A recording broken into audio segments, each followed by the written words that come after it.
জুলাই গণঅভ্যুত্থানে যেভাবে আমরা নিজেদের অধিকার আদায়, আমাদের যে বাংলাদেশের স্বপ্ন আমরা দেখে মাঠে নেমেছিলাম, সেই বাংলাদেশ গড়তে হলে আমাদের এখনো মাঠে থেকে যেতে হবে।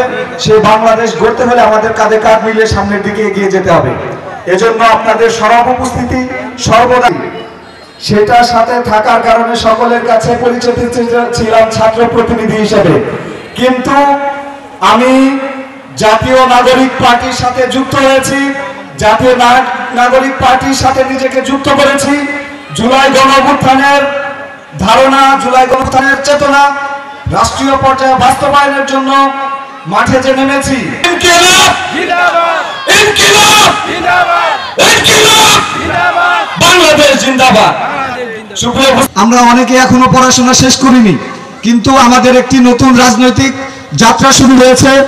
একজন মেয়ে মানুষ, প্রান্তিক পর্যায়ের একজন কামার কুমারের ছেলেও বাংলাদেশের নেতৃত্ব মূলত জাতীয় নাগরিক পার্টির সামনে দিকে এগিয়ে যাচ্ছে। জন মানুষের স্বার্থকে লক্ষ্য রেখে আমরা আমাদের আগামীর রাজনৈতিক পথ চলায় আমরা চলতে চাই।